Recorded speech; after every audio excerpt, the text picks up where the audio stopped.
Lugupeetud volikogu, rõõm näha, et te leidsite aega erakorralist istungit väisata. Loen ette päevakorra punktid, mis ei ole eriti pikad.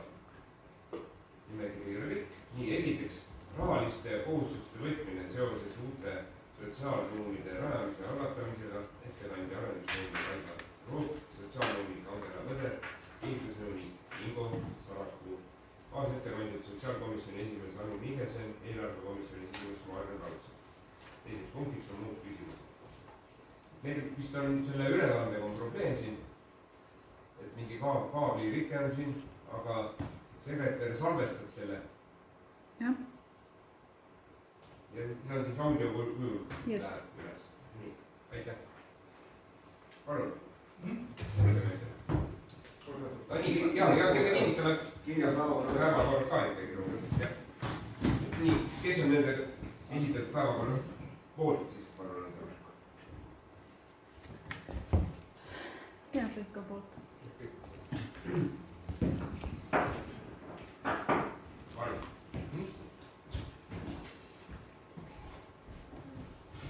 Aitäh. Hea volikogu esimees, head volikogu liikmed.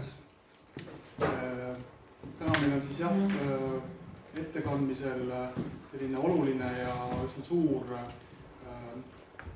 punkt, mis puudutab siis üsna palju selliseid tehnilisi küsimusi, mis on seotud siis valla varahaldusega ja teistpidi siis ühe väga olulise sotsiaalhoolekande teenuse, mis on siis, ütleme, me siis täna puudutame kahte neist juba ikka sügavamalt, ehk siis sotsiaaleluruumi teenuse pakkumine ja mingil määral siis ka koduhooldusteenus. Ma hakkan siis pihta, et Roman vist aitab mind selle slaidide kerimisega, jah. Et alustame siis sellest tehnilisest poolest, et mis selle kõige taustaks on, et ühelt poolt on meil siis mure, et meil on vallal palju sotsiaaleluruumi fondi, seda on kokku meil, kui me nüüd liidame siia nii sotsiaaleluruumidele kasutusel olevad korterid, kui ka tööandja eluruumid, see on meil kokku circa 1300 ruutmeetrit pinda. Need jagunevad siis peamiselt 3 aadressi vahel, teile kõigile teada olev Roosa maja tööstuse 10, seal vastas üle tee olev tööstuse 25, siis üks korter on Jõesilla 1 ja ülejäänud on siis Jõesaare, vabandust, ja ülejäänud jagunevad siis kusagil 5-6 aadressi vahel mööda valda laiali. Ja täna siis keskendume rohkem nendele 22-le, mis asuvad siis tööstuse 10 ja oleme värskelt tellinud sellele siis ka Pärt Metsarilt energiaauditite läbiviijalt energiamärgise, millest osutus F, mis on siis uue jaotuse järgi meil viimane, eks ju, nii-öelda skaalal, kui me räägime energiasäästlikust hoonetest.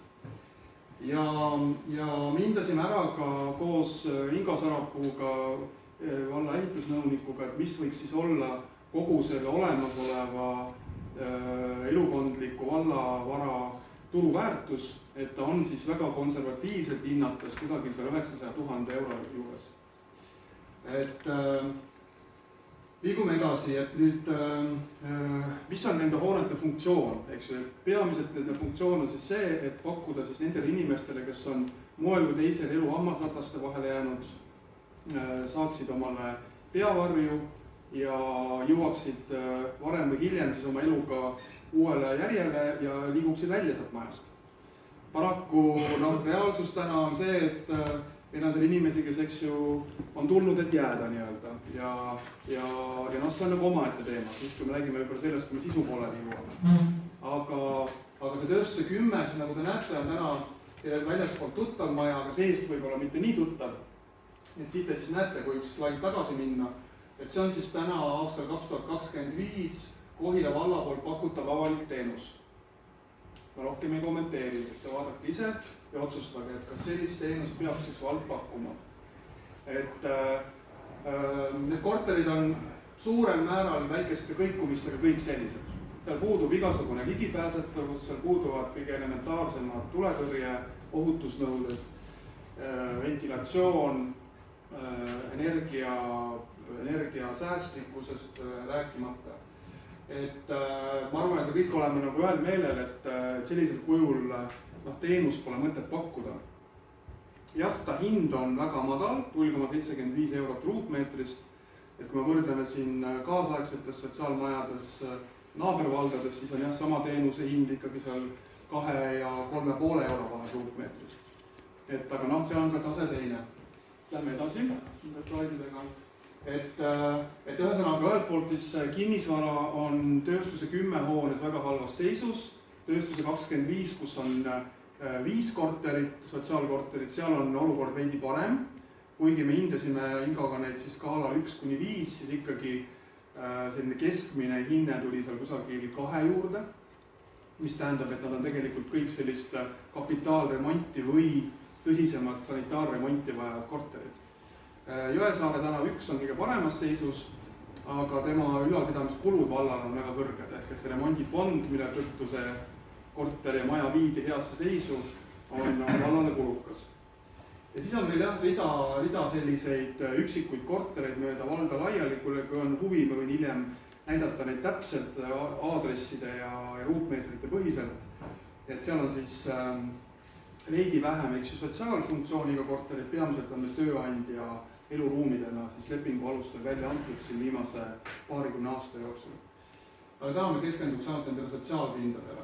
Ehk et mis see tuumvajadus siis on, et miks me siin täna istume, mida me siis saavutada tahame, on see, et meil tekiks tegelikult siis vallas selline kaasaegne sotsiaaleluruumi fond ja see oleks siis veidi soodsama hinnaga kui võib-olla turul saadavad korterid ja kindlasti peaks sinna juurde siis lisanduma ka kaasaegne tugi sotsiaaltöötaja ja ka administraatorite poolt ja tõesti igale õhele teha selline nimetatud exit-plaan, et kui ta sinna uude majja ühel päeval peaks siiski ümber kolima, siis me ikkagi päevast 1 lepime kokku, millal ja mis tingimustel ta liigub välja sealt majast oma iseseisva eluga jätkama.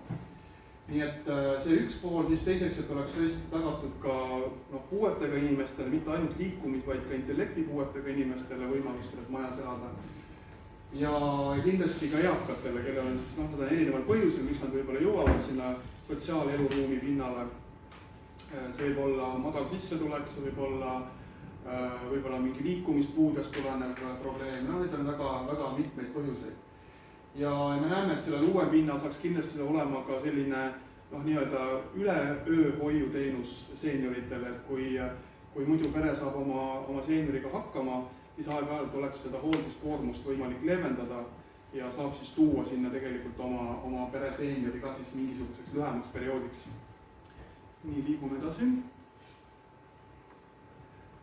Ja kui me siis selle tuumvajaduse, mis ma praegu seletasin, lisame sinna juurde veel selle, et üleüldine trend kohalike omavalitsuste sotsiaalhoolekande teenustes on see, et nad koonduvad, ehk et mitte koonduvad koondumise pärast, vaid just, et see kompetents on see kõige kallim ja keerulisem asi, mida kõik vallad otsivad, et pakkuda head sotsiaalteenust, siis ta on efektiivsem, kui need inimesed on moel või teisel üksteisele lähemal, mitte niimoodi mööda valda ja asutusi laiali.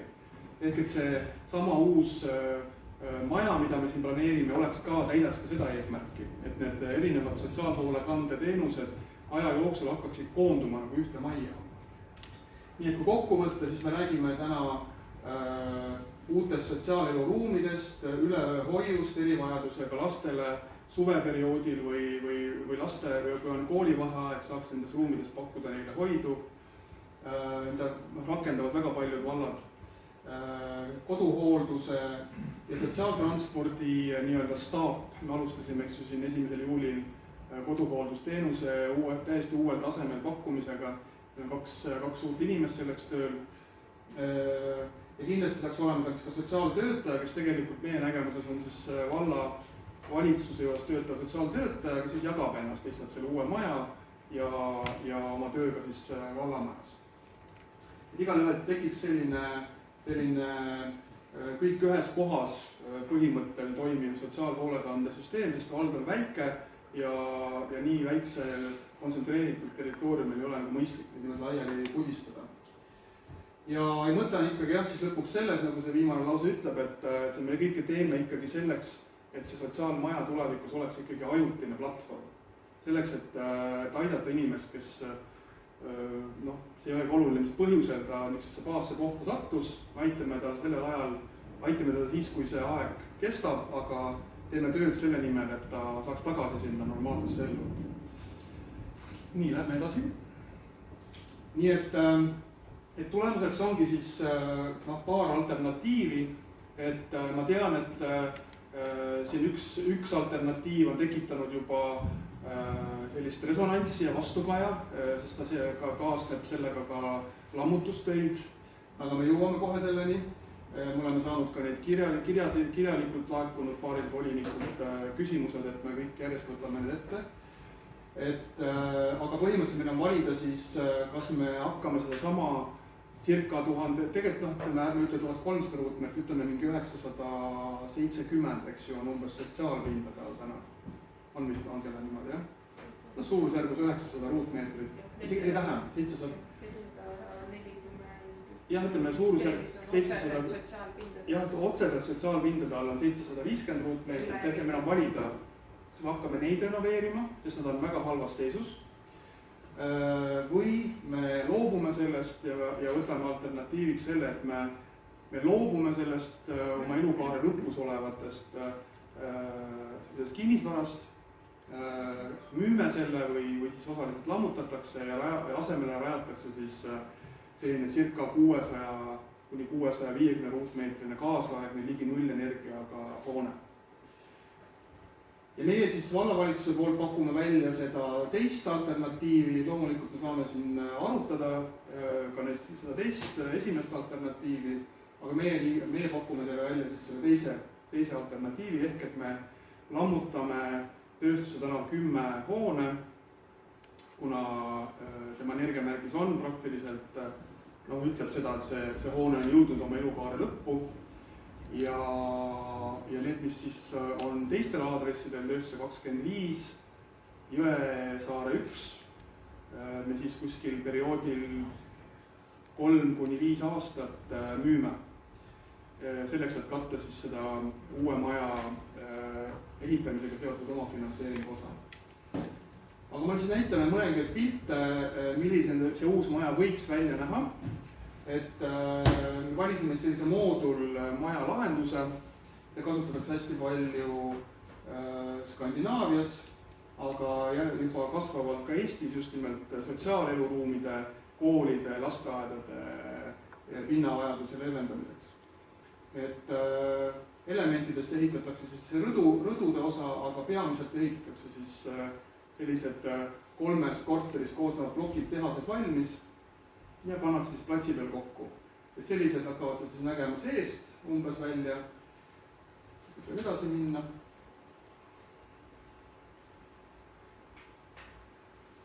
Ja jõuame vist asendini, ehk et täna siis see 10. maja asub siin tänava ääres üleval. Tekib kohe küsimus, et kus need inimesed siis vahepeal on, kui me tõesti peaksime valima selle lammutamise ja ehitamise, siis kõige selle taustal, et seda uut maja ehitada, on siis Riigi Tugiteenuste Keskuse meede, mis toetab kohalike omavalitsuste väga madala energiapidavusega hoonete lammutamist ja uute ehitamist.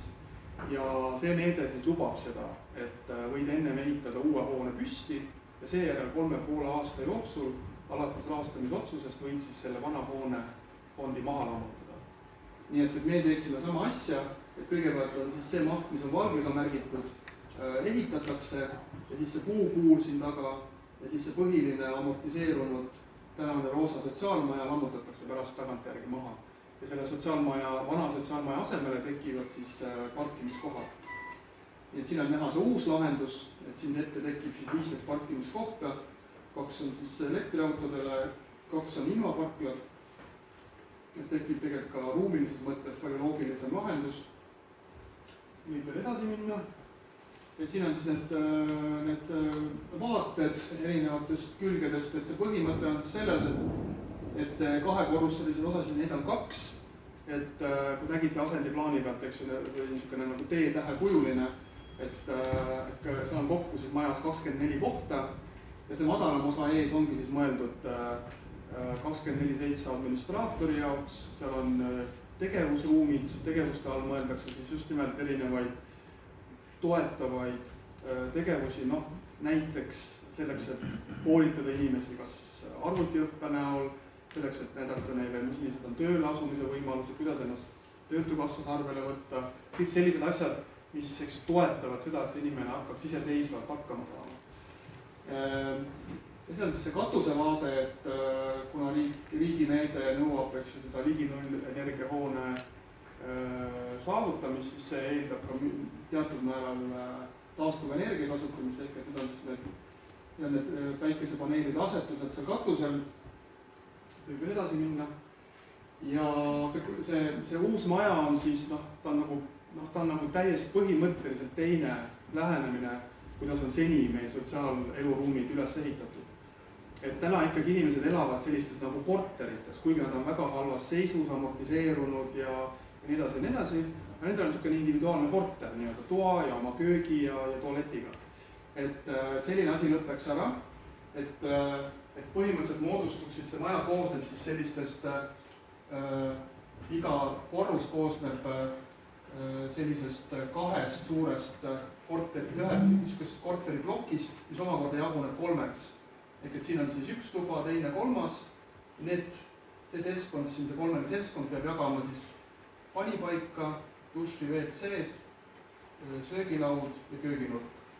Ja siis mõningatel korteril tehakse ka vahel helikindel uks, juhuks kui tuleb näiteks ema mitme lapsega või perekond, et nendel oleks siis võimalik kasutada 2 tuba.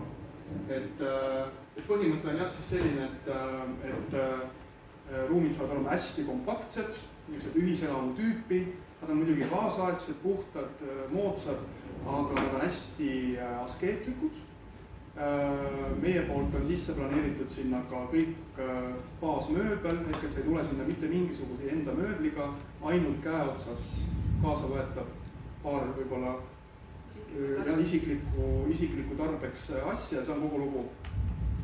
Ehk et nad peavad õppima seda koos elamist ühelt poolt ja teistpidi, kelle ikkagi natukenegi paremini hakkab minema, siis ikkagi ta saab aru, et ka see kõrgem rent, mida tuleb seal maksma hakata, et võib-olla tõesti oleks mõistlikum hakata otsima vabaturult endale elamist. Siis multifunktsionaalsus on siin sellepärast, et tekib kohe küsimus, et kui läheb hästi ja meil selliseid sotsiaaleluruumi vajajaid vähem, mis peaks olema kogu selle valdkonna tegevuse eesmärk, mis me selle maja peaks teeme? Ruumid jäävad ju tühjaks. Et ta on juba eos niimoodi projekteeritud, et sinna maja saab kas siis vähendada moodulite mõttes või ka suurendada. Ja suurendada võib-olla sellepärast, et kui me näiteks leiame, et sotsiaaleluruumidega me seda enam sellises mahus ei soovi kasutada, siis on võimalik teda võtta kasutusele kas siis pansionaadina, üldhooldekoduna, erihoolde, jah, ütleme siis on selline, õige termin on toetatud elamise teenus. Jah. Ehk et need on kõik sellised teenused, mille järele nõudlus pidevalt kasvab ja testisime siis seda arhitektuurset lahendust ka Sotsiaalkindlustusameti ja Terviseameti ametnikega ja sealt saime siis häid näpunäiteid, mõningad sissepääse tuleb võib-olla tulevikus põhiprojekti raames muuta, aga põhimõtteliselt on see kõik nende poolt aktsepteeritav, ehk et me saame siis teda hakata kasutama ka muudel funktsioonides 10-aastases perspektiivis. Ja siin on siis liitumispunktid ka, et selles mõttes see asukoht on jah hea, et seal on tõesti kõik vajalikud liitumispunktid on väga lähedal, mõningad ühendused vajavad renoveerimist, ütleme sellest peatrassist võib-olla kuni sinna krundini, aga midagi sellist kapitaalselt vaja ei ole. et sama küsimus oli meil sotsiaal- ja eelarvekomisjonis ka ja eelarvekomisjonis paluti, et me teeksime selliste alternatiivsete asukohtade analüüsi, mis on ka teile edastatud. Sealt tuli ka muidugi välja see, et loomulikult see tööstuse 10 on nagu liitumispunktide mõttes kõige soodsam võrreldes nende ülejäänud 5 alternatiivse asukohale. Nii et tegime ka siis selle rehkenduse, et kui tõesti me ei teeks täna mitte midagi, unustame ära selle uue maja, katsume hakkama saada kuidagi nende pindadega, mis meil on. Katsume neid renoveerida, katsume neid remontida, kuidagi putitada paremaks, sest me peame meeles pidama, et 2030. aastaks peavad kõik avalikud hooned olema renoveeritud, kas vähemalt C-energiaklassi ja kõik uued hooned peavad olema nullenergiahooned. Ehk et me peame hakkama tõstma selle tööstuse tänava 10 energiamärgist tasemel F tasemele C ja hindasime selle ära, selle hind on 2,5 miljonit. Hindasime ära ka kõikide nende teiste sotsiaalaadresside, ütleme siis energiatasemete, kaasaegsete ventilatsiooni ja nii edasi vajaduste rahuldamiseks. Tulemus oli see, et eelduse, et riik annab meile nüüd 1,1 miljonit tuge, siis sellisel juhul on lammutamine ja uue hoone ehitamine 38% soodsam. Võrdluses sellega, kui me mitte midagi ei teeks, asuksime täna olemasolevaid sotsiaalelupindu renoveerima. Loomulikult, kui me võtaksime sealt selle miljoni vahelt ära, oleks renoveerimine justkui soodsam, aga ta ei ole ka odav, siis muutuvad mõlemad variandid väga kalliks. Ehk et täna on nagu valikud, et kas me läheme siis seda teed, et me taotleme riigilt tuge 1,1 miljonit. Taotlus on täna hommikul esitatud, sest täna kell 4 oli tähtaeg projekti taotlusel ja loodetavasti septembri lõpuks saame otsuse, kas me saame 1,1 miljonit tuge.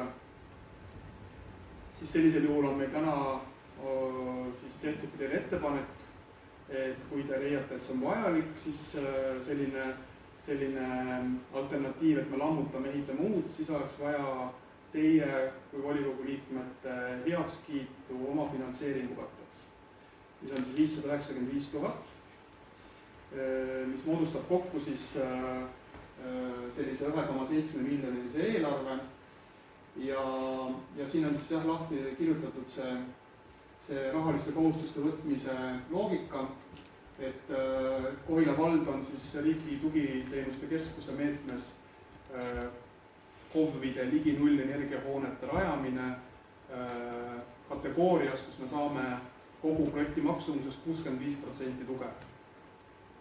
Ja selle rehkenduse tulemusena baas ruutmeetri hind on 2500 € ja selle pealt hakatakse siis koefitsiendiga neid vallapõhiseid ruutmeetri toetusi määrama. Meil tuleb siis 1625.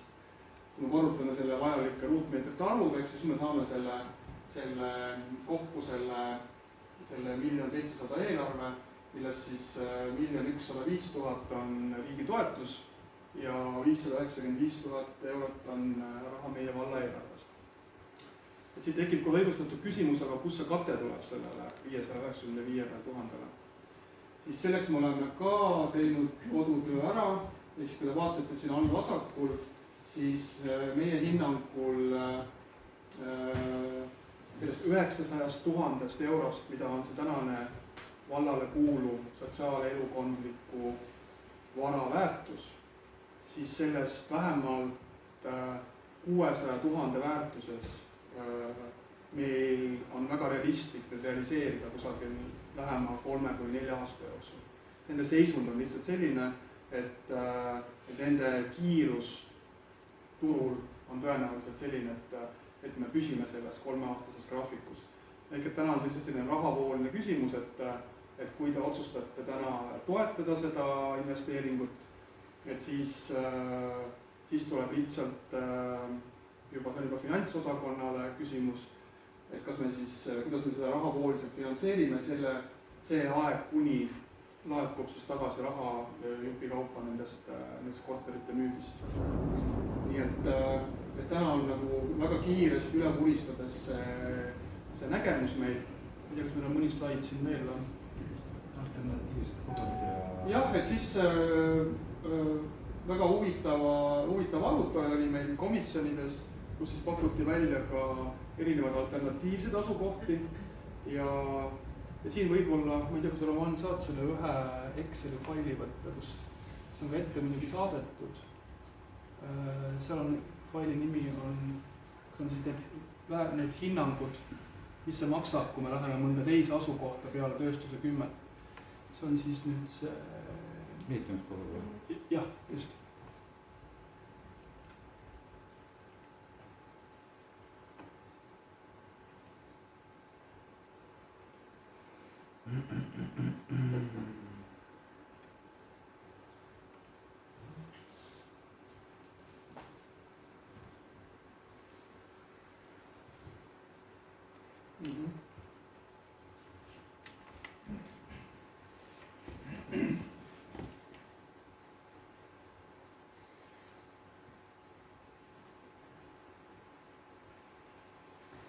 Siit te siis näete, et täna on see tumedaks tõmmatud tulp, see orienteeruv hind, mis lisanduks siis olemasolevale eelarvele. Täna selle 1 700 000 sisse on juba see 8000 eurot tööstuse 10 puhul arvestatud. Kui me liigume kuhugi mujale, siis lisanduvad siis vastavalt need summad pluss käibemaks, pluss krundisisesed erinevad liitumisega seotud kulud. Ehk et siis on näha, et variandid olid siis Raadiku 12, Vineeri Haljasala ja raudtee, need on kõik seal Vineeri ja raudteejaama piirkonnas olevad krundid, mis kuuluvad vallale. Üks võimalik oleks olnud siis bussijaama Haljasala, mis on kohe seal Krossi poole kõrval. Siis oli meil Kase-Kopli, aidake meid, kus kohas see Kase-Kopli on? Vineeri kõrval. Jah, just.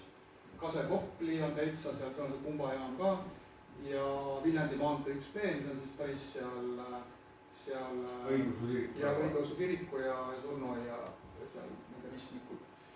Et siit te näete jah, et kulud on progresseeruvad ja vähemalt teil on andmed selleks, et valikuid ja otsuseid teha. Ja kindlasti huvitab kõiki see, et mis toimub siis selle lammutamisega. Et kui tõesti nüüd see variant valida, mida me oleme vallavalitsuse poolt eelistatuna teile välja pakkunud, siis tõepoolest see 1,1 miljonit, mida me soovime riigilt toetuseks saada, on siis seotud sellise tingimusega, et kohalik omavalitsus peab maha lammutama need alla C-energiamärgisega hooneid, mis on olnud enne taotluse esitamist 3 aastat vähemalt avaliku teenuse jaoks kasutusel ja köetud. Aga nad on lihtsalt nii madala energiasäästuga, et need on pigem mõistlik maha lammutada ja ehitada asemele siis uus. Aga põhimõte on selles, et asemele saab ehitada kas vähemas mahus või samas mahus, mis maha lammutati. Tööstuse tänav 10 on 535 ruutmeetrit. Meil oleks vaja uus maja rajada 620 ruutmeetrit mahus. Tekib küsimus, kas me teeme väiksemas mahus või vaatasime ringi mööda valda, kas meil on hooneid, mis nagunii on oma elukaare lõpus. Nagunii vajaksid tegelikult kas ümber ehitamist või lausa lammutamist. Neid hooneid oli tegelikult mitu, aga siis vallavalitsuse ettepanek oli kaaluda Turu 14 väga amortiseerunud e-energiamärgisega noortekeskuse hoone lammutamist, mis annaks meile siis selle vajaliku puuduva 85 ruutmeetrit. Et meil tuleks kokku vähemalt 620 ruutmeetrit lammutatavat pinda. Tegelikult meil jääb isegi üle ruutmeetreid, aga see tõstab meid isegi hindamiskriteeriumite mõttes kõrgemale, sest kui sa lammutad rohkem ja see vahe ligi 0 energiahoone ruutmeetrite ja lammutatava ruutmeetri vahel, mida suurem see on, seda kõrgemad punktid saada, ehk et sa nagu viid avaliku teenuse oluliselt kompaktsemale kaasaegsele ligi 0 energiahoonega hoonesse. Ja tõepoolest kaalul on siis see, me ju tegelikult räägime 1300 ruutmeetrisest elamufondist, mis on amortiseerunud, temaga ei ole kahjuks väga palju tegeletud, versus see, et me loobume sellest ja me saame vastu topelt väiksema, 620 ruutmeetrit, kaasaegse ligi nullenergia hoone selle sama teenuse pakkumiseks. Aga seal ongi aga, eks ju, et meil jääb puudu natukene ruutmeetrid ja selleks ongi siis nüüd välja pakutud see noortekeskuse lammutamine, aga Riigi Tugiteenuste Keskus, juhul kui ta meid septembri lõpus toetab selle 1,1 miljoniga, siis ta lubab meil sellest hetkest, kui me saame rahastusotsuse, lammutada neid vanu hooneid 3,5 aasta jooksul sellest rahastamisotsuse tegemise kuupäevast. Et kui me räägime noortekeskuse hoone lammutamisest, see tähendaks, me võime seda viivitada kuni 28. aasta lõpuni või 29. aastani. Et siis tekib küsimus, et mis juhtub vahepeal. Ja seda me siis arutasime ka komisjonis, et kui see variant peaks minema käiku, siis kindlasti vallavalitsus peaks saama sellise kohustuse, et tuleb eelnevalt, kui hakatakse üldse kaaluma noortekeskuse lammutamist, tuleb läbi arvutada, läbi mõelda, mis juhtub vahepealsel ajal. Vahepealsel ajal ma mõtlen siis seda, kui me hakkame siis ehitama seda uut sotsiaalmaja, mis tingib muuhulgas ka noorteka lammutamise ja võrreldes selle ajaga, kui noorteka teeb oma uue kodu, et mis siis vahepeal toimub, kuhu nad lähevad, kas nad on edasi maksimaalselt 3,5 aastat oma vanas kohas ja liiguvad kohe mingisse ettevalmistatud uude kohta või vallavalitsus leiab siis mingi alternatiivse ajutise koha neile. Ja mis ma sellest ajutisusest räägin, et paralleelselt ma tegelen koos oma kolleegidega ka Kohila gümnaasiumi rekonstrueerimisprojektiga, mida toetab Regionaal- ja Põllumajandusministeerium. Selle otsuse me saame selle aasta lõpus, me oleme sinna oma ettepanekud esitanud. Kui see läbi läheb, siis jällegi riik nõudis meil seda, et me toetame teie gümnaasiumi rekonstrueerimist ainult tingimusel, kui te teete uue hoone multifunktsionaalsena. Ja meie pakkusimegi multifunktsionaalsusena välja gümnaasium, kaldkriips, noortekeskus, kaldkriips, kultuurikeskus. Et see ilmneb juba arhitektuurse konkursi raames, kuidas seda lahendada, aga põhimõtteliselt meie nagu vallavalitsuse nägemus on, et plaan 1 võiks olla see, et kui me saame riigilt rahastuse uue sotsiaalmaja rajamiseks, siis 3,5 aastat oleks noortekas oma vanas kohas ja liiguks sealt otse juba renoveeritud gümnaasiumi juures olevasse noortekeskuse ruumidesse. On võimalikud ka mõned alternatiivid, aga need on väga toored veel, et ma neid siin praegu veel ei esitleks, aga me oleme siin ka Karinaga kohtunud ja arutanud neid võimalikke alternatiive, aga neid me võib-olla saame kuskil mingis muus kontekstis arutada. Aga tegelikult need alternatiivid on meil ka olemas. Aga ma kindlasti tahaks seda sõnumit siit välja öelda, et me kindlasti ei torma midagi lammutama, midagi lõhkuma, vaid et täna me ootame seda septembri lõppu, sest täna ma esitasin RTK-le selle 1,7 miljonilise projekti ja võtavad kuskil 60 päeva aega, et see otsus teha. Kui see otsus on positiivne, siis me istume uuesti maha vallavalitsuse inimestega, lastekaitse ja noorsootöö inimestega ja mõtleme siis välja teie jaoks uue plaani, mida me tuleme siis esitlema kõigepealt sotsiaalkomisjoni, hariduskomisjoni, et mis see noorteka tulevik võiks olla. Ja siis alles liigume edasi selle võimaliku lammutusplaaniga. Nii et hetkel ma rahustaks kõiki neid, kes on täiesti arusaadavalt ja põhjendatud mures, et kuidas see niimoodi, et me hakkame lammutama siin midagi ilma teadmata, kuhu noored siis kogunema hakkavad. Et sellist asja kindlasti ei ole.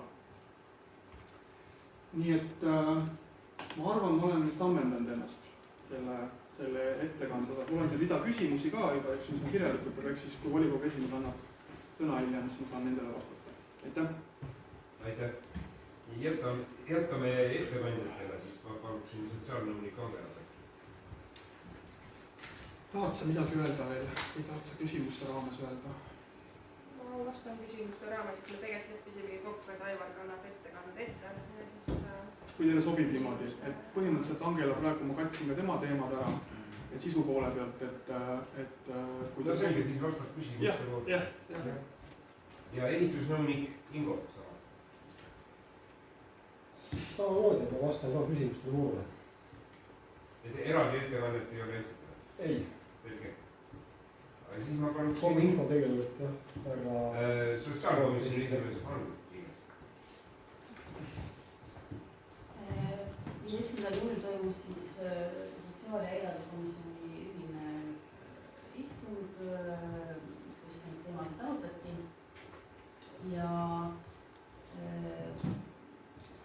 võib-olla ma siis kirjeldan sotsiaali poolt ja Maarja saab siis eelarve poolt arutada. Samamoodi Aivar Loop tegi meile ettekande, Angela oli kaasa osalemas ja ilmselt samamoodi, et tegelikult sedasama ettekande sisuliselt kuulasime seal ära, kerkisid üles mõned küsimused. Seda, et see tööstuse 10 hoone on amortiseerunud ja vajab olukord vajab muutmist, et selle üle vaidlusi ei olnud, aga küsimus oli selles, et esiteks, et kuna tegu on miljööväärtusliku piirkonnaga, mille me üldplaneeringu raames ise kokku leppisime, et kuidas see sellega seondub ja arvestada seda, et tegelikult sellest tänavast kujuneb tulevikus põhijaoks peatänav. Kui me mõtleme sellele, et raudteejaam tekib sinna lähedale elamupiirkond, sellele, et kogu see piirkond tõenäoliselt muutub tulevikus. Ja paluti kindlasti arvestada seda, et see valdkond on tuleviku mõistes ilmselt peaks arvestama ka sellega, et sotsiaalvaldkonnas on ka muid toetavaid teenuseid, mis oleks vaja lahendada, et see võib-olla võiks olla ühes kompleksis ja kindlasti peaks arvestama ka uue ala võimalustega selle uue hoone asukoha valimisel. Nii et lõppkokkuvõttes jõuti sellele seisukohale, et üldjoontes toetati seda, kui kaalutakse asukohana ka muid alternatiive. Ja meil ei olnud tol hetkel siis ülalpidamiskulude osas ei olnud tol hetkel seda detailsemat ülevaadet, et see on tänaseks olemas, et seda palusid ka siis komisjoni liikmed. Jah, eelarvekomisjon oli samamoodi, et foorum oli koos ja teemat arutati ja selles mõttes ma arvan, et keegi ei kahtle, et antud olukord vajab parandamist, et sotsiaaleluruumid on alla igasuguse arvestuse, et selline meede on aastal avanenud, mis võimaldab uue hoone püstitamist enne kui vana ära lammutatakse, siis iseenesest on see väga hea meede, et me saame hoone panna püsti ja siis koolida seltskonna ümber ja siis olemasoleva lammutada, et see ju tegelikult on ideaalne. Mis puudutab siis nii-öelda oma osaluse katmist, et tuli välja, et tegelikult on vallal nii-öelda elukaare lõpus olevat kinnisvara, mis tahaks kiiremas korras realiseerimist, et kui see 3 aasta jooksul õnnestub, siis on ka lootust, et see oma finantseering saab suuremas osas sellega kaetud, kui õnnestub. Aga valulist kinnisvara siiski on ja targalt tegutseda ja siis kas saab sellele katte leitud. Et mis puudutab siis jah, et seda, et ma saan aru, et see moodul lahendus võimaldab ka seda, et vajadusel, kui peaks tulevikus olema, et neid eluruum oleks rohkem, et siis seda saab nagu laiendada kõrgusesse. Laiusesse, mõlemad pidi, jah. Või laiusesse, mis selle grunt väga ei võimalda, aga... Ühe mooduli me saame sinna teha. tähendab sellele tagumisele osale saaks lisada ühe mooduli juurde veel. Et lihtsalt need lahendused võiks nagu eos läbi nii-öelda mõelda, et mis endaga kaasa toob ja mis võimalusi see loob siis või mis riske see endaga kaasneb. Et ja kõige olulisem on, et mitte hoone ehitamine, vaid ka siis selle teenuse käivitamine, nii et need inimesed, kes antud olukorras on, et siis nad saaksidki siis, see oleks nagu platvorm, mis nagu elus siis kuidagi toetab ja aitab edasi liikuda paremasse kohta. Et jah, et kui see tööstuse 10 nüüd kõige ratsionaalsem lahendus sellele, siis tuleb siis seda teed minna. Kui ülejäänud asukohad on sedavõrd palju kallimad või nende kommunikatsioonidega läheb sedavõrd palju, kuigi see Raadiku ei olnud väga palju kallim. See Raadiku, see 10 000 selle nippu juures või kahe nippu juures ei ole nagu eriline summa. Et võib ju seda ka ju kaaluda. Ma võin siin ühe vastuse anda, et kõikidel teistel kinnistutel on kitsendusi. Mis tähendab seda, et kui me lähme neid kitsendusi seal muutma, siis see jändab uusi projekte ja see läheb ka kallimaks maksma. Ütleme raudtee läheduses. Raudteekaitsevööndid, jõekaitsevööndid, need on juba... Aga see Raadikul on ka ju mingisugune... Puurkaev. No, igastahes, eks te olete rohkem informeeritud, et mis lahendus paremini nagu kannab. Aga jah, et asjad oleks võimalik tõesti läbi mõeldud enne kui nagu suureks tegutsemiseks läheb ja riskide analüüs ka siis sinna juurde. Aga kas midagi muud komisjon oli põhimõtteliselt plaani nõus, et vastu nii, aitäh. Maakomisjoni poolt soovib ka Eiki Hetmer poolt täiendada.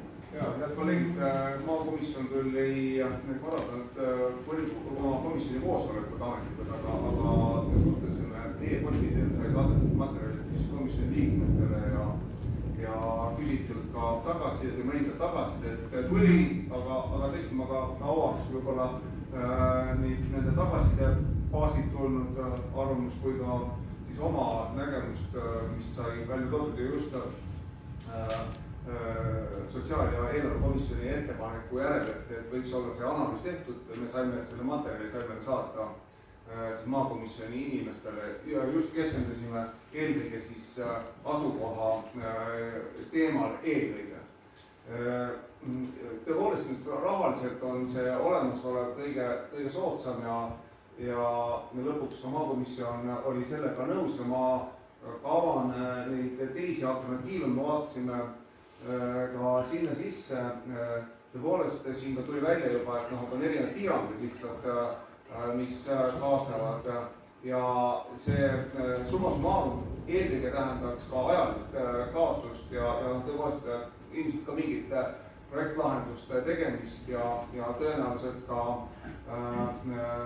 mõningatel juhtudel võib-olla ka küsimust detailplaneeringutas, mis viiks kindlasti selle projekti ummikusse, ma mõtlen siin näiteks seda, mis puudutab nüüd Viljandi maanteäärseid krunte. See ei ole sugugi nii lihtne sinna ehitada ja üks kasekohvili päris kindlasti ei sobi, see on tööstushoone kõrval, see müra pärast juba iseenesest see välistaks tegelikult sinna sellise hoone ehitamist. Nii et need nüansid tõepoolest peaks ka silmas pidama. Raadiku 12 oleks võib-olla oma loomultanga ja hinnad, ütleme see kulutus kõige väiksem, aga oleks võib-olla nende kõrvalmõõde osas kõige leebemate küsimustega tuleb siis, see sõltub ka, et see territoorium on päris suur, kus kohta see hoone püstitada ja üldine arvamine maakomisjoni poole pealt oli, et võiks olla tööstuse 10. Vaatasime ka natukene sellesse olemasolevasse miljöösse sisse, mis siis see tööstustänava ääres on. Täna on olnud just ka tegelikult see probleem, et see tööstuse 10 on väga tee lähedal. See on olnud liiklusseisukohalt tõsine probleem ja ta ei ole ka ajaloolise arhitektuuri seisukohalt sugugi ka ratsionaalne, sest see on hiljem ehitatud kui need puithooned, mis selles piirkonnas on. ja nüüd, kui ta liigub natukene teest eemale, siis üldiselt oldi ka seda meelt, et just see on ka teatud tugevus, mis pigem tõstab selle miljööväärtuse nagu küsimuses lahendust paremaks, pluss siis loomulikult liiklusturvalisus. Läbi aegade on olnud see liiklusturvalisus tegelikult väga tõsine küsimus selles ja nii nagu ka Anu õigesti mõnes mõttes viitas, et kindlasti pikemas perspektiivis seal võib liiklusintensiivsus suureneda, siis on igati asjakohane ka, et oleks liiklusturvalisuse seisukohalt see eemale viidud. Sõltumata sellest, kas siis see hoone renoveerida või mitte renoveerida. Kui me ei renoveeri, siis ju hoone jääb paika ja me seda probleemi tegelikult iseenesest ju ei lahenda. Need olid nagu maakomisjoni poolsed seisukohad ja üldine arvamine oli, et kui me saame sellise kaasaegse lahenduse, meil oli ka kaasas sama presentatsioon pluss siis Exceli tabel, et oldi positiivsed selles otsuses. Nii, aitäh. Ja nüüd on ettekandjatelt võimalik küsida. Võib-olla teeme kõik saanud küsimust vastada ära. Küsimused? Kui on ettevalmistatud nüüd küsimust ära vastada? Kui tohib, ma võib-olla peegeldaks natuke neid, mis Marion ja Anu ja kõiki on öeldud, et see hoone on juba eos meil täna niimoodi Nord-projektiga eelprojekti staadiumis projekteeritud, et selle kahe hoone vahele jääb selline nagu trepihall, mis on tehtud niimoodi, et sinna on võimalik üsna lihtsalt ka invalift ehitada, juhus kui me tahame kõrgusesse minna ja räägime näiteks üldhooldekodust. Et see on juba täna niimoodi lahendatud, hoone konstruktsioonid on niimoodi lahendatud, et sinna on võimalik korruseid peale ehitada. Ja samamoodi nagu Ingo juba mainis, on võimalik ka minna siis mööda seda, kui me räägime tööstuse 10-st, mööda seda krunti veidi sinna jõe poole, veel edasi mingite uute moodulitega. Möönan, et Anu tõstetatud probleem selle hoone sobilikkusest arhitektuurselt sellesse juba alla üldplaneeringus nimetatud miljööväärtuslikku piirkonda on küsitav. Sellisel kujul, nagu me täna esitasime teile. Aga me oleme tegelikult, kuna selle riigipoolse toetuse üks tingimus oli ka esitada hoone jätkusuutlikkuse plaan 10 aastaks, mille me ka esitasime. Ja seal tegelikult meil on kirjas, et kui me jõuame tõesti nii kaugele, et me hakkame ehitama seda maja ja hakkame juba nagu päris tööprojektidega tegelema, siis võiks tõsiselt kaaluda tegelikult mingi fassaadi arhitektuurse konkursi või eraldi lähenemise sinna. Et tõepoolest puhtalt selle pärast, et nagu suhtuda lugupidavalt sellesse miljöösse, mis seal ümber on, sest nagu te teate, üle tee tööstuse 10 on juba maha müüdud uue kortermaja rajamiseks kinnistud, mis alustavad järgmine aasta ehitamist ja seal on detailplaneeringu tingimustes sees, et uued hooned peavad arhitektuurselt järgima selle ajaloolise tööstusarhitektuuri loogikat. Et tõenäoliselt me räägime, eks ju, Ingo, viilkatustest, me räägime puidu kasutamisest, miljööväärtusega kaasnevad ka alati kindel värvipalletid, et sa ei saa sinna päris suvalist värvimaja teha. Et mina see värvikataloog tegelikult lausa olemas vallas. Nii et jah, see on nüüd üks koht, mis vajaks nagu väga tõsiselt mõtlemist, et juhul kui nüüd peaks realiseerumise moodulmaja lahendus sinna, et päris selline kuubik sellisel kujul võib-olla ei oleks nagu see lõplik lahendus, aga ta annaks selle kandva osa, aga sealt tuleks natukene edasi veel mõelda. Aga siis tulid siin sellised küsimused Inna Laanmetsalt, et küsimus on, et viimases sotsiaaleelarvekomisjoni protokollist lugesin, et vald maksab sotsiaalmaja remondifondi ning vald maksab peale, kui kõiki kulusid arvesse võtta. Kui suures summas on valla eelarvest viimase 3 aasta jooksul selleks kulunud ja kui palju hoone käigus olekuks investeeritud. Ehk jutt käib siis nendest täna olemasolevatest sotsiaalhoonetest, sotsiaalkorteritega seotud hoonetest. me tegime ka selle analüüsi ja kui me räägime nüüd nendest majadest, kus meil on remondifond ehk et mitte tööstuse 10, mis kuulub täielikult vallale, me räägime nendest siis majadest, kus on korteriühistud, kus me peame maksma remondifondi, siis seal me maksame Jõesaare ja tööstuse 25, me maksame aastas jooksvatele kuludele peale kuskil 1300 eurot, vald maksab juurde veel, lisaks sellele, et noh, me saame mingit väikest renditulu sealt, aga see on niivõrd, see ei kata ligilähedaseltki, et me maksame veel lisaks jooksvaid kulusid siis sinna peale, pluss sinna lisanduvad siis need kulud, mis on seotud sellega, et see hoone viia vähemalt sinna C-energiamärgise tasemele, et selleks ma võin korraks võtta, Roman, tagasi see eelarvefail, mis sa ennem näitasid. Jah, et see materjal, mis me teile saatsime, siit on näha siis, sa võtad see tänane olukord, jah, et näete see sama alamlõik, et siin on siis nende aadresside kaupa, et lisaks sellele remondifondile circa 1300 eurot aastas me juurde maksame nende 2 aadressi puhul, siis tööstuse 25, tööstuse Jõesaare, et nad viia 30 aastaks C-energiamärgise tasemele, me peame panema siis kokku veel 40 000 sinna mõlemasse majja. Aga kui me räägime tööstuse 10-st, eks ju, siis me peame, meil justkui nagu jooksvalt on seal väga vähe kulusid ja ju vastata sinna küsimusele, et kui palju on 3 aasta jooksul sinna hoonesse investeeritud, siis ma arvan, et Ingo võib muga nõustuda, et tegelikult vallal on puudunud üldse igasugune ametlik remondifond nende hoonete ülalpidamiseks, on lahendatud lihtsalt avariilisi olukordi, kui toru on katki või põrand on auk, ma ei tea, põrandakate on täiesti läbi või midagi sellist. Aga kahjuks ei ole olnud üldse eraldi mingisugust valla varaga seotud remondifondi kui sellist meil eelarves. See on lihtsalt jooksvalt vastavalt probleemide tekkimisele. Nii et ikkagi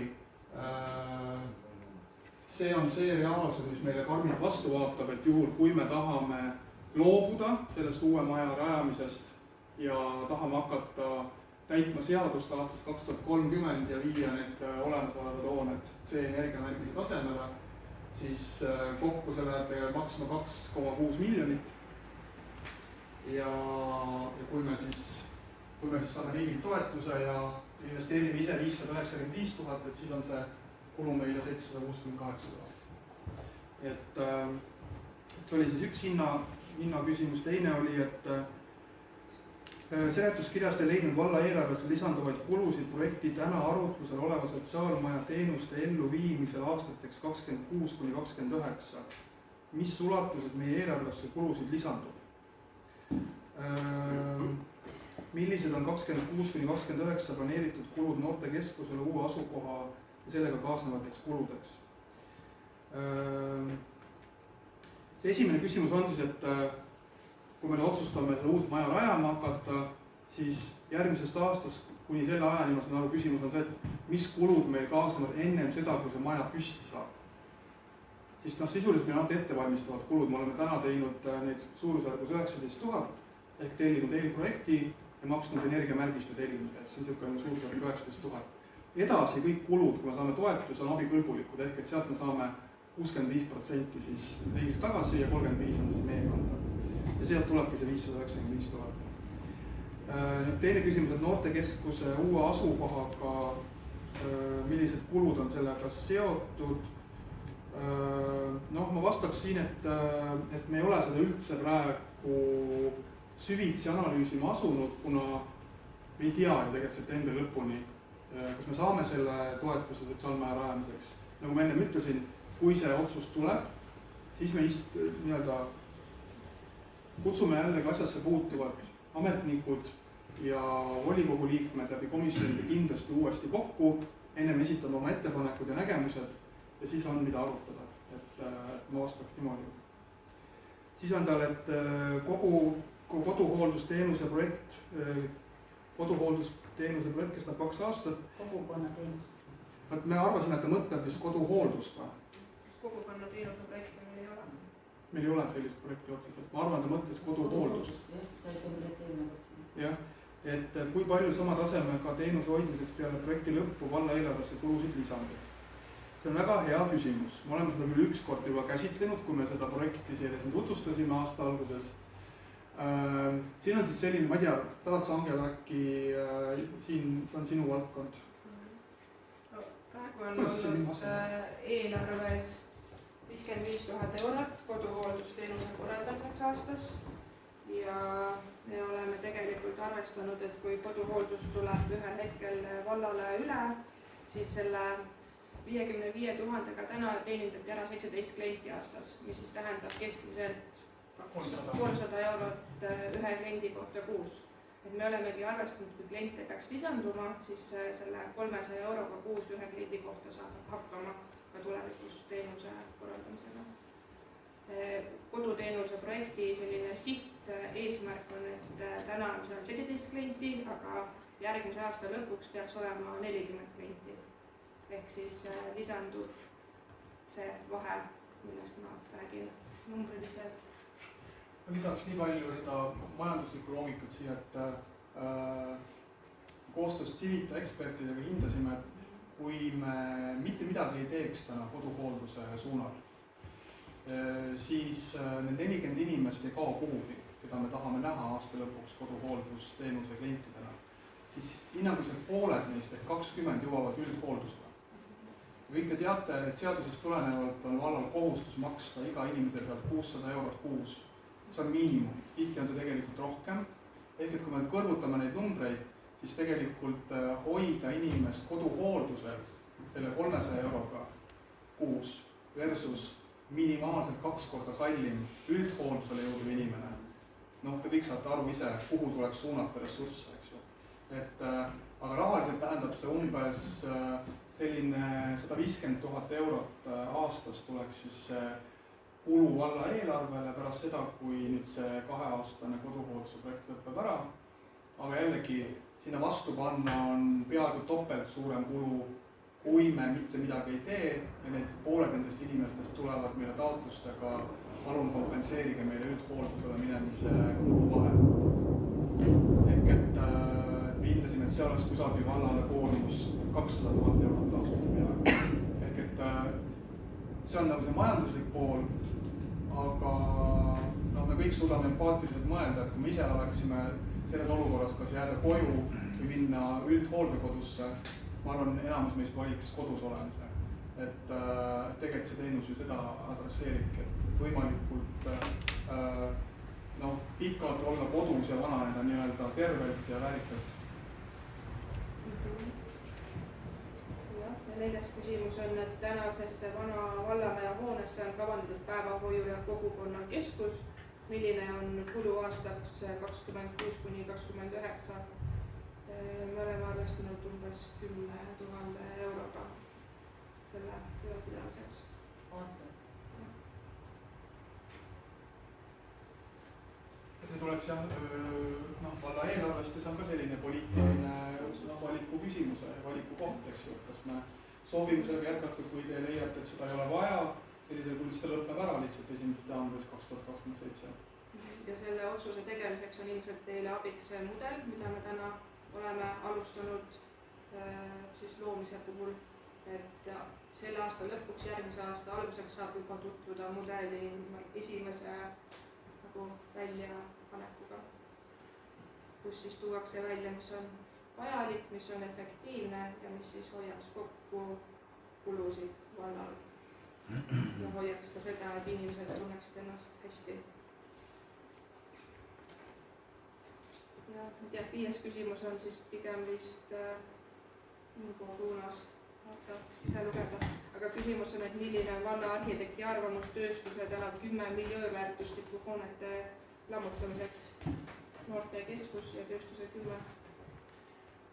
Valla arhitekti poolt oli nõusolek antud, kunas ja siis selle hoone ehitamine tööstuse 10-le, selle miljööväärtusliku osakaalu juba rääkis läbi, et selle me teeme, seome nii-öelda selle miljööväärtuse sellele hoonele tööprojektiga uuele hoonele. Mis puudutab nüüd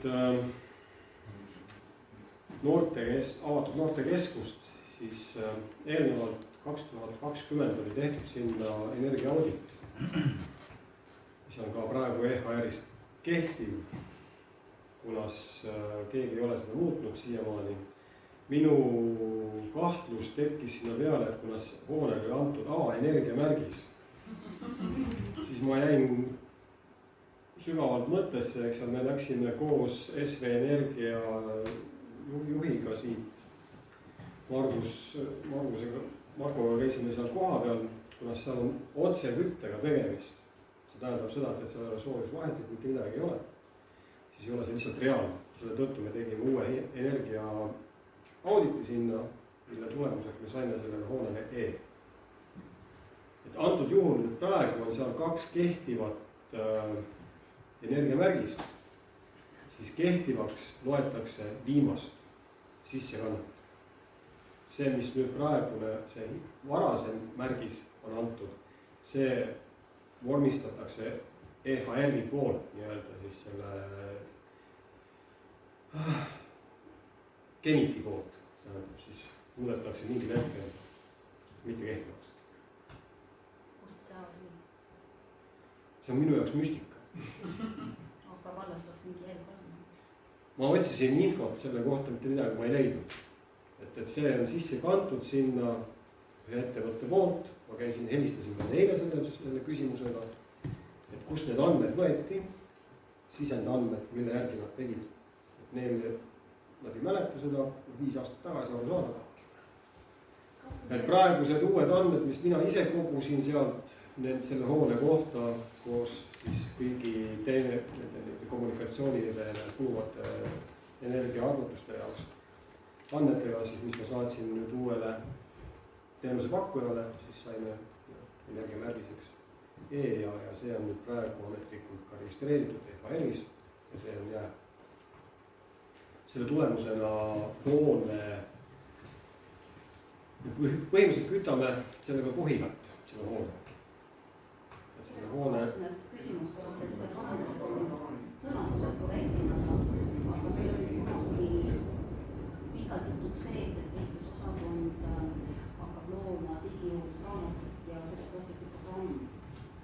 Ja täpselt nii, me räägime housing programmist. Vabandust, ma lõpetan mõtte ära. Et minu loogika kujutab see, et meil on nagu selles, meil on nagu kaardistatud, mis on, mida on vaja teha, kuhu me läheme, et kaugel see on, sest praegu siin täljed on kadunud. Mina olengi see inimene, kes selle housinguga tegeleb ja mul on see töös. Ma loodan selle järgmise kuu lõpuks nii kaugele saada, et ma saan teile presenteerida.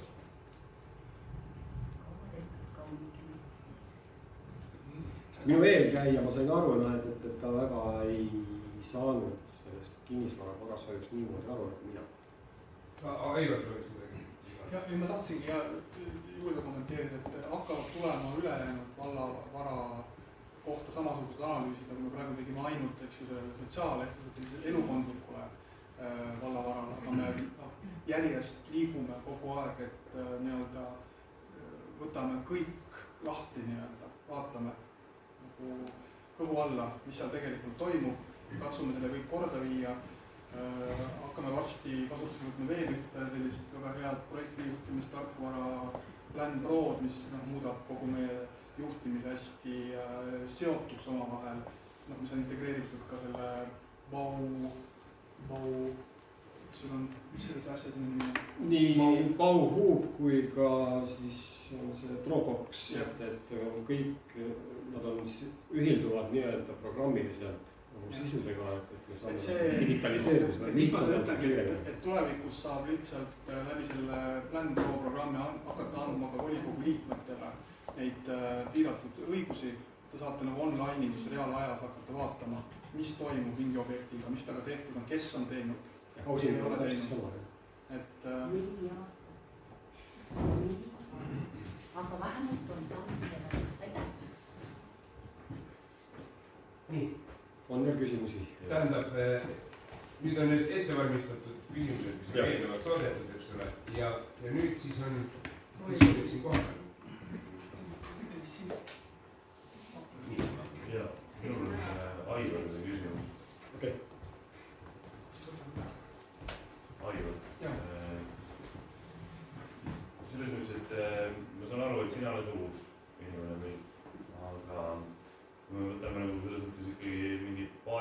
aasta jooksul siis põhimõtteliselt need fotod, mida me nägime sellest tööstuse 10-st, siis sellele 20 aastat midagi tehtud.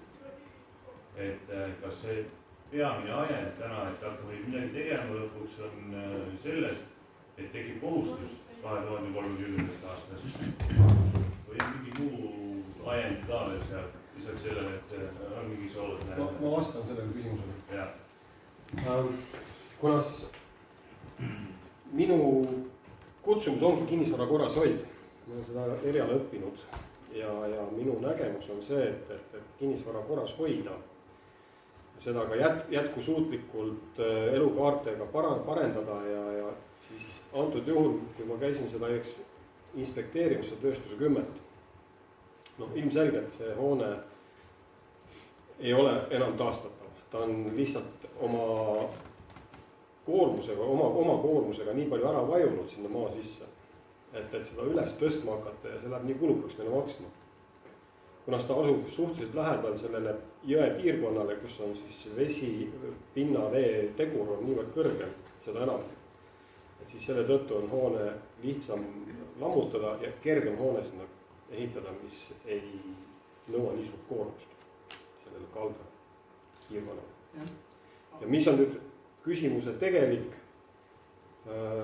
vastus on see, et miks me selle nüüd võtsime ette, siis see on suuresti meie mõlema nii Aivari kui minu soov, et sellele kogu valla kinnisvarale saaks lõpuks ometi ka selge pildi ette, mida me tegelikult omame ja mida me peame tegema seal, et seda omada ja et see säiliks. See ongi meie eesmärk. Aga minu küsimus oli mulle suunatud, et üks on jah puhtalt selline kinnisvara, ütleme, peremehe vaatenurgast nagu lähtuv loogika, et kui sa oled mingi vara omanik, siis sa kas halda seda ja hoia korras või müü maha. Eks ju, et vahepeast varianti ei ole nagu mõistlik tänapäeval rakendada. See on nagu see majanduslik pool, aga mina sinna, nagu ütled, uue inimesena läksin ikkagi päriselt sinna majja sisse. Ma ise nagu rääkisin nende inimestega.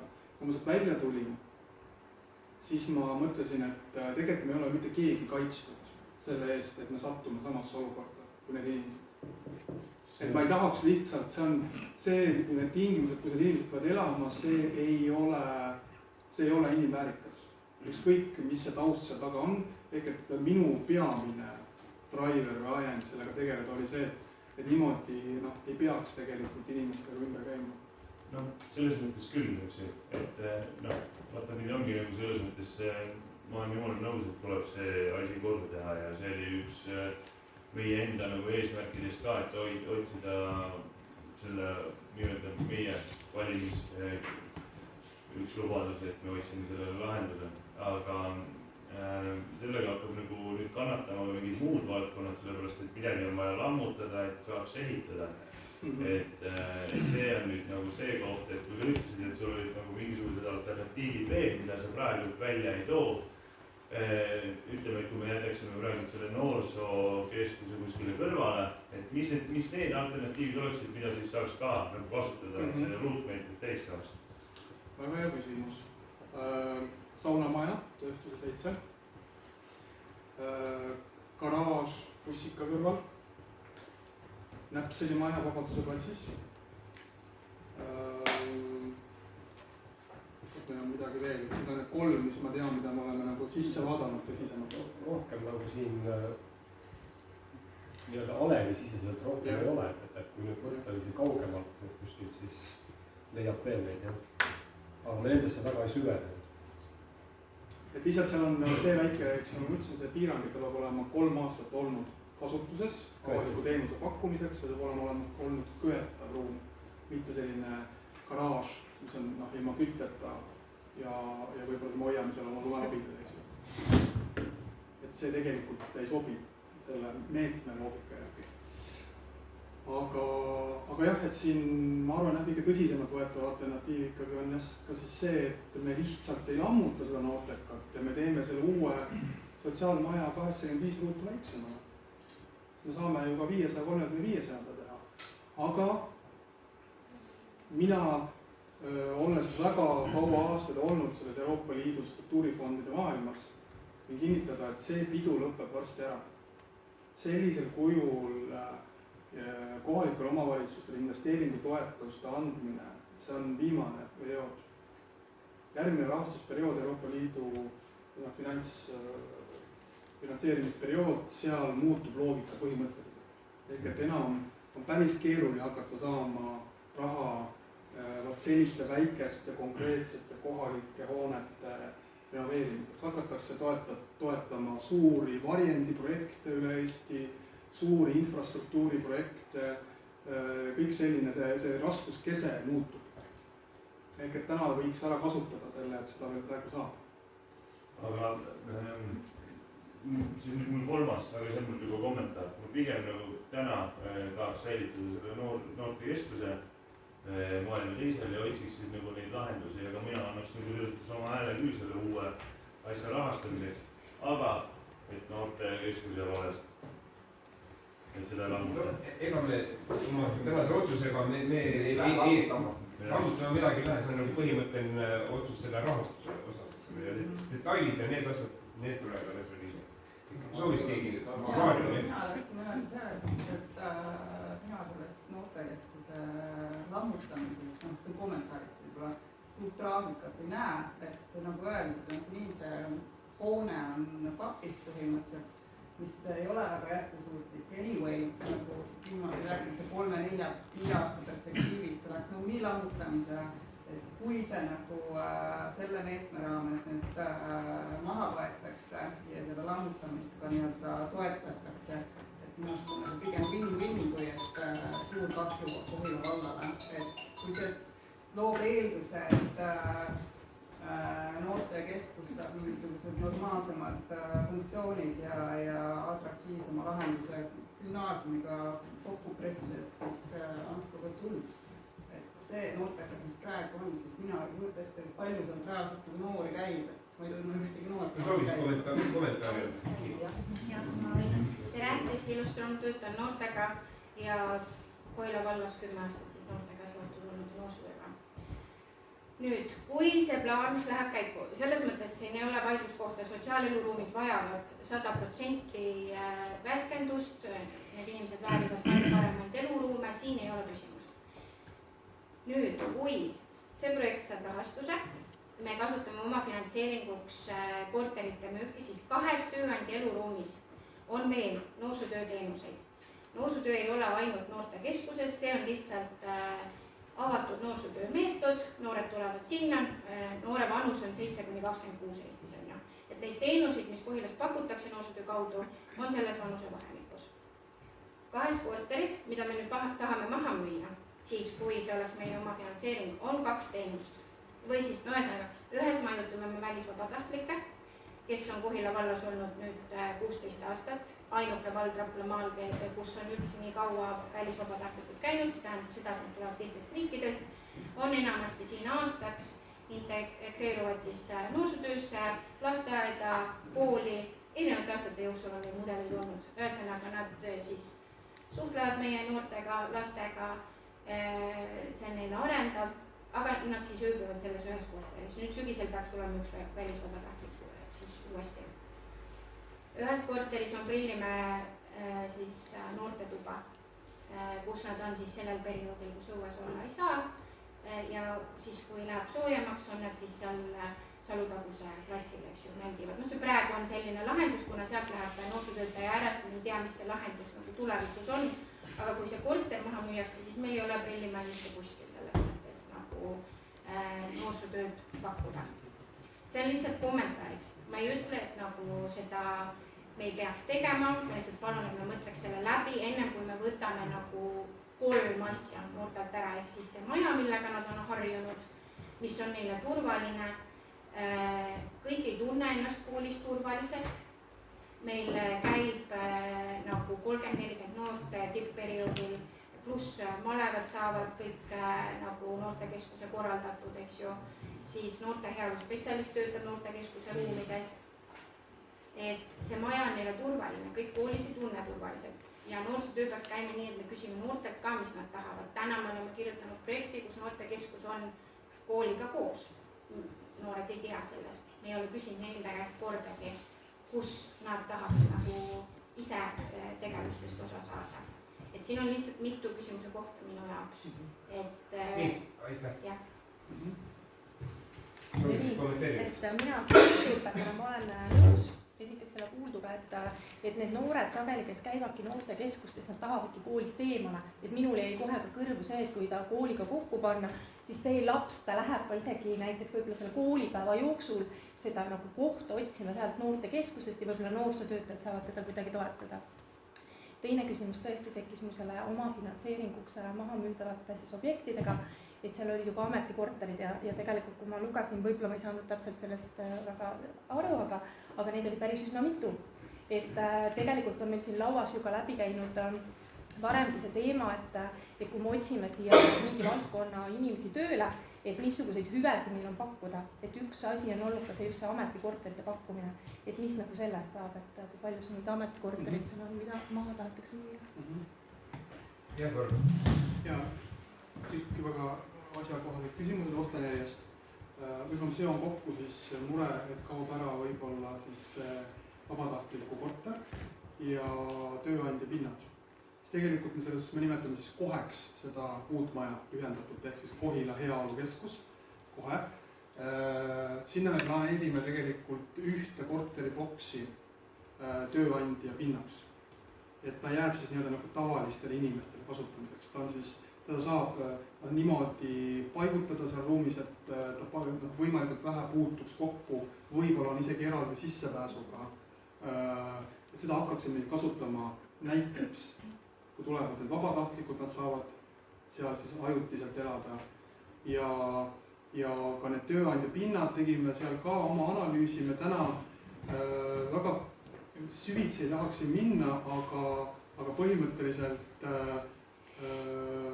ma arvan, et see uus maja lahendaks ka selle küsimuse, kui meil näiteks tuleb see õpetaja Võrust, kes peab 1. september tööle hakkama, aga ma ei tea, pangalaenu ei saanud ja kohe uut korterit ei leidnud Kohilasse. Me saame talle pakkuda seal pooleks aastaks pinna, aga me tahaksime lihtsalt lõpetada ära selle asja, kui volikogu sellega päri on, et inimesed elavad 20 aastat tööandja elupinnal. Et see on täna läinud veidi vales suunas see asi arendab. Et selles mõttes ma arvan, et me adresseerime selle probleemi ära ka selle uue majaga. Et saavad olema ka kaasaegsed, aga väga askeetlikud tööandja elupinnad ka ja ka siis vabatahtlikule. Aga Prillimäe noorsootöö? Jah, ja Prillimäe noorsootöö on murekoht. Et tõepoolest, ütleme siis nii, et ma markeerin lihtsalt ära ühe täiendava alternatiivi siis koolimajale, kuhu rajada noortekas. Ja sama meede, kuhu ma esitasin täna taotluse selle uue sotsiaalmaja rajamiseks. Ta avaneb ainult 2 korda, sellel aastal ja ülejärgmisel aastal. Me oleme veidi pidanud vallavanemaga mõttetalgusid, et võib-olla osaleks ka ülejärgmine aasta selles meetmes. Et mõtleks rahulikult läbi, mis on need hooned, mis võib-olla vajaks veel lammutamist. Ja ühe tõsiselt võetava mõttena on käinud läbi rajada uue rajatava perepargi ääres oleva Näpseri maja asemele selline kaasaegne noortekeskus, mis oleks siis selline ilusa park, ütleme siis, et see park saaks nagu veel funktsionaalsust juurde. Me oleme Karinaga natukene seda mõtet põrgatanud, et tõesti see oleks nagu projekteeritud juba noortekeskuseks. Seal oleks ka kohvik, seal oleks tõenäoliselt ka rataste ja muude tarvikute laenutuspunkt ja nii edasi, et ta tooks sinna valla südamesse hästi palju noori erinevas vanuses. Et tõesti see park ka toetab seda, mis saab ju valmis. Aga see on lihtsalt täna tõesti selline uitmõte, et ärge võtke seda kui mingit vallavalitsuse seisukohta, aga see oleks üks võimalik alternatiiv, kuidas lahendada see, aga see ei lahenda Prillimäe. Et selles mõttes... Ma vastan sellele ka, et see Prillimäe korter praegu, mis on noorte lammuti käes. See meil tegelikult sellesse projekti sisse kirjutatud ei olegi. Me ei ole sellega arvestanud. Antud juhul on ainult siin, mis on meil valus. Alevikus sees olevad korterid. See Prillimäe on praegu meie poolt hästi puutumata, et me ei ole seda veel isegi arvestanud. Aga eks ta vajab kaasaegsemat, laiemat noh, eks ju täna on mingi alternatiiv, aga see on eramaadega ja asjadega seotud, eks ju, et noh, ta ei ole nagu päris lõplik lahendus. Et selles mõttes see on ju valla arengukava tegevuskavas sees. Ma tulen teie ette viimases volikogus, selles koosseisus septembri lõpus arengukava tegevuskava seire aruandega ja seal on seda käsitletud päris põhjalikult. Nii, soovid küsida? Jah, palun. Et aitäh Aivar vastuse eest, et sa enne mainisid ka seda, et kui sa paned ennast nagu kellegi teise kingadesse, et kui sa mõtlesid, et sa satud ise sellisesse olukorda, et see ongi hästi hea tegelikult selline mõõde, et vaadata, et kuidas võiks olla. Minul on nagu ka see kogemus olemas, et ma tulin siia Kohilasse ja mina sain ametikorteri õpetajana ja see oli ka üks selline nagu siis hea põhjus tulla. Et kui ma nüüd jällegi mulle pakutakse sotsiaalmajas ametikorterit sellistes tingimustes, siis ma arvan, et ma ütleks ei. Tänapäeval palk on see, mis motiveerib tulema, mitte korter. See palk on ju nii, et seda nagu vald, teatud palka see ei saa, eks ole ju. No jaa, aga ütleme ametikorter ei ole teema, millega nagu lihtsalt need mõtted tasuks rohkem läbi mõelda. Sest et meil on ikka otsustada üsna põhimõttelised küsimused, nüüd me võib-olla jälle takerdume nendest detailidesse liialt, eks ole, sest et need detailide üle meil ei ole täna põhjust otsustada. See on põhimõttega, kas me seda projektiga läheme või ei lähe. Minu küsimus selline, et palju saab olema seal uues majas nüüd inimesele maksta või tähendab inimene peab hakkama maksma ruutmeetri eest? Jah, äkki ma panen uuesti selle eelarve ette, et meie oleme täna rehkendanud selle maja, ütleme, kujutame ette see maja valmis. Palju see siis maksab, et seda üleval pidada vallale. Et jah, et see sinine, kui nüüd üles kerib, siis üles teistpidi, jah, veel. Ma tahan neid suuri numbreid näha. Et tegelikult me oleme, eks ju, selle maja aastases vaates peame vallale maksma 130 000 peale. Aga see on olukorras, kus kui sa kerid jälle natuke allapoole, siis see peaks olema 3,5. Ja kui sa nüüd lähed siia näitad seda kohta, seda asja siit. Ja et näete, me arvestame täna, et see elanik hakkab maksma 0,75 euro asemel 3,5 eurot ruutmeetrist. Ma tõlgin. Et me oleme siis hinnastanud niimoodi, et meil on 3 gruppi elanikke, sotsiaalkorteri elanikud, nemad täidavad 90% majast. Siis on meil, kui sa kerid korraks tagasi eurost, on tööandja, pinnal elav inimene maksab 5 eurot ruutmeetrist. Ja tema nendest pindadest on siis, selleks planeeritud pindadest on 100% täituvus. Ja viimane on siis täitsa vabaturul pakutav korter, see on siis 7 eurot ruutmeetrist. Et komisjonis tegelikult ju väga hästi pakuti välja seda komisjoni liikmete poolt, et kui see teenus tõesti on hea, siis tegelikult võib ju kaaluda täiesti ka nende vabanevate korterite vabaturul pakkumist, et teenida tagasi seda miinust, mis oli üle tegid seda miinust 130 000, eks ju. Et täna on seda võiks tõsta, vastates küsimusele, et me käisime kogu seda projekti tehes õppimas väga mitmes vallas, me käisime Sakus, me käisime Harkus, me käisime Kosel, Põltsamaal ja korjasime nagu selle parema praktika kokku ja muuhulgas ka siis need algandmed, et see on niisugune konservatiivne ja et isegi küsitakse rohkem tegelikult, et aga kas see 350 nagu see tekib siis nagu see ruutmeetri hind? No see on täna selline turul levinud. Ongi, jah? Teised vallad nagu küsivad 350 selle... Me küsime 0,75. 0,75. See on vana maja, tööstuse 10. No, aga see tuba, mille eest ta maksab, on palju 10 ruutu? Arvestuslik ruutmeetrite hind 19, tema tuba pluss see üldala. 19 korda 3,5 eurot. Tegelikult Saku ütles, et nad veel plaanivad tõsta seda hinda. Saku hakkab tõstma, jah. No, see 3,5 on liiga väike. Jah, ja meie nägemus ongi see, et tegelikult need tüübid, kes seal elavad ja tegelikult on niisugused iseenesest täitsa tublid mehed ja naised, aga midagi on juhtunud, kui me hakkame neid nagu järjele aitama, siis me hakkame tõstma hinda. Et me lihtsalt ka hinnaga hakkame neid välja lükkama. et sa näed, et ta tegelikult saab hakkama. otsustame ära, 1,5 tundi on läinud. ma annaks kommentaari, head kolleegid, tegelikult me oleme 1,5 tundi arutanud seda teemat, loomulikult teema on oluline, aga asi laiali valduma. Ma siiski ka Valavetsele ka sõnum, et tegemist on sotsiaalpinnaga, see ütleb ise ära, see ei ole see pind, mis peaks olema küll tasuta, aga selle pealt ei pea ka teenima. Ja on väga hea, kui me otsa-otsaga kokku tuleme. Ei, ma tahan ütelda, see on nagu praegune situatsioon tõepoolest tead ei kannataks ka midagi tõsta. Ja ei ole väga suurt pingutust vaja miljööväärtusliku tegevuse peale mõtlemiseks, kui me täna seda olemasolevat hoonet vaatame. Ei pea väga geniaalne olema, ei pea isegi olema arhitekti kutse, et saada aru, et seda on võimalik suhteliselt lihtsalt miljööväärtuslikuks ka tõsta. Et see teema minu meelest, see mure on nagu olematu mure.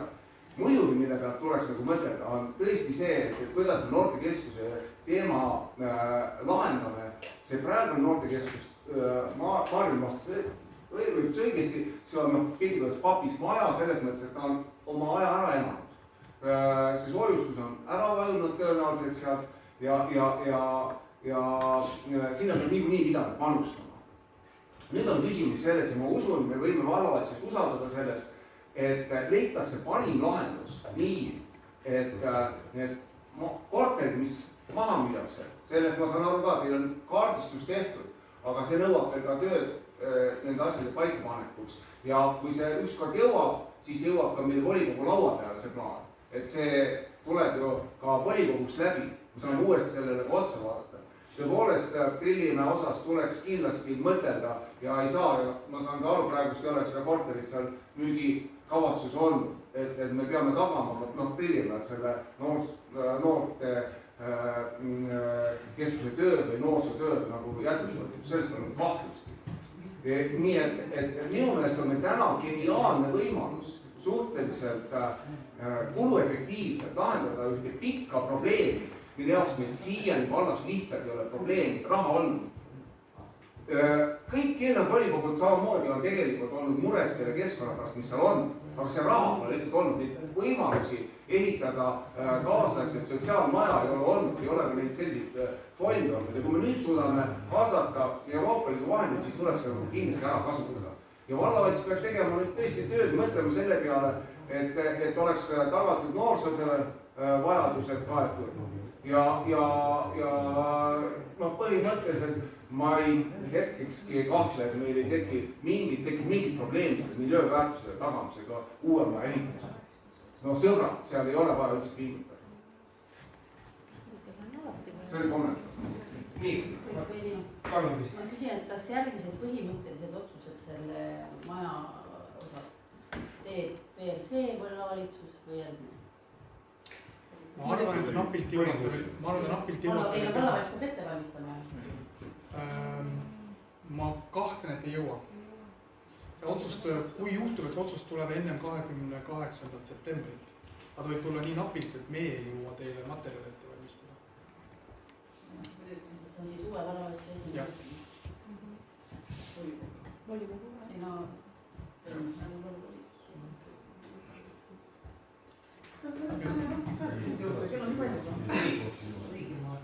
Soovib keegi küsida? Sõnavõtuga esineda. Ma siin vastan Prillimäe kohta veel ühe väikse detaili.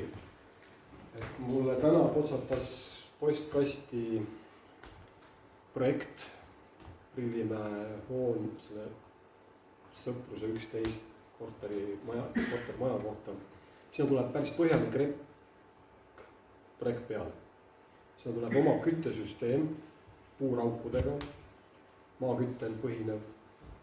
Seal on täis, rekkitakse seinad, katus, absoluutselt hoone tehakse täiesti praktiliselt uueks. Uus 50 aastat elukaar.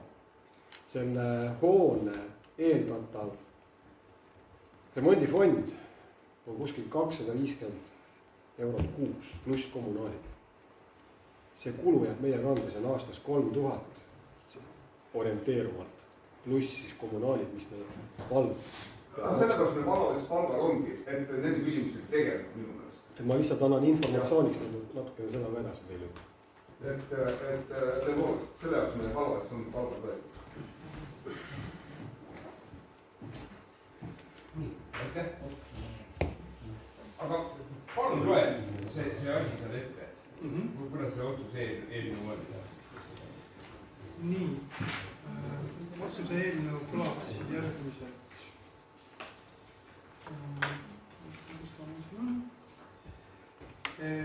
Kohila vald garanteerib projekti omafinantseeringu summas kuni 595 000 eurot.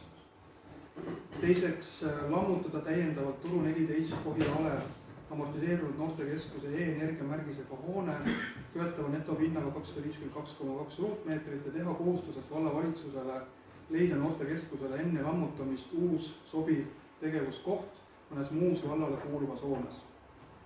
Punkt 3. Rajada ligi nullenergiahoonele rajatava sotsiaaleluruumi teenuse pakkumiseks mõeldud hoone alternatiivsele munitsipaalkinnistule vastavalt vallavalitsuse koostatud alternatiivsete asukohtade analüüsile. Ja eeldusel, et Riigi Tugiteenuste Keskus nõustub hoone alternatiivse asukohaga tööstuse 10 asemel. Väike ääremärkus, taotlus läks täna aadressiga tööstuse 10. Lihtsalt aeg surus peale. Ja siis juriidilised klauslid, võiks seda näete seda siin. Kes on esitatud otsuse eelnõu poolt, palun anda näe?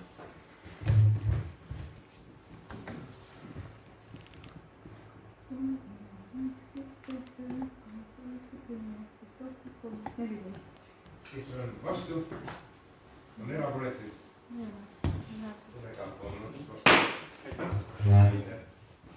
Muud küsimused? Sellega on erakorraline volikogu läbi. Suve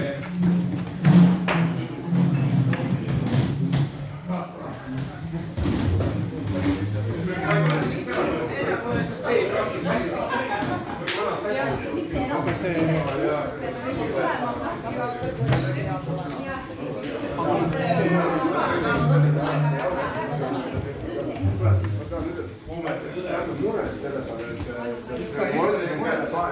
et vallavalitsus seda tõepoolest on palgal võetud ja teisega ka lahendusi tuleb.